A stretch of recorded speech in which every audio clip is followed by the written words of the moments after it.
Предавањето на тема како да ја развиеме интелигенцијата кај децата низ игра, кое требаше да се одржи денеска во јавната детска градинка Наша иднина во Прилеп, е прекинато поради пријава дека наводно имало политички цели. Директорката на оваа јавна установа во телефонска изјава за нашиот медиум вели дека е ужасната од наводите дека она што го организирале со светски познатиот експерт доктор Јанко Рајовик од Србија, а се со цел родителите и воспитувачите да слушнат совети за поинтересни и попристапни начини за развивање на интелигенцијата кај децата, добило политичка димензија. Детската градинка Наша иднина од Прилеп во соработка и под покровителство на двајца родители кои носат деца во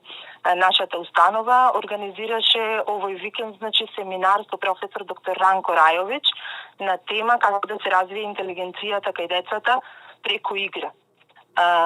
Утрово, кога се појавивме во еден објект од нашата установа, каде што учесници на семинарот беа воспитувачите, по пола час се појави полициска патрола и не извести дека има пријава за злоупотреба на градинката и за неовластено движење во градинката. Едноставно ни се уништи целото задоволство од присуството на еден семинар од светски познат стручњак кој предава во 20 земји во светот за дневно политички цели. Навистина, јас сериозно се запрашувам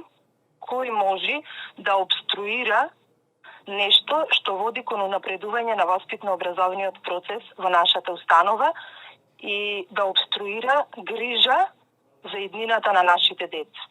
Предавањето кој од засега непознати причини и лица кои очигледно сакале или да ја саботираат директорката или самото предавање и кое доби политичка димензија, всушност требаше да ги содржи ставовите на доктор Рајовик, кој одржува предавања во 20 земји, а самото предавање беше организирано под покровителство на родители чии деца посетуваат токму оваа градинка. Ставовите на овој експерт се всушност дека секоја идна генерација на ученици е се послаба во знаење и учење од онаа претходната, а тоа било резултат на истражувањето на 6 земји на Европската Унија. Тој тренд постоел веќе 10 години. Рајовик вели дека тие деца со незнаење доаѓале уште во прво оделение, поминувајќи го системот на семејството и предшколска возраст и токму поради тоа сметале дека ова предавање може да помогне при едукацијата и развивањето на интелигенцијата кај децата во предшколска возраст. Организаторите и сите оние кои требаше да присуствуваат на ова предавање чекаат одговор на прашањето кој и зошто го саботираше предавањето.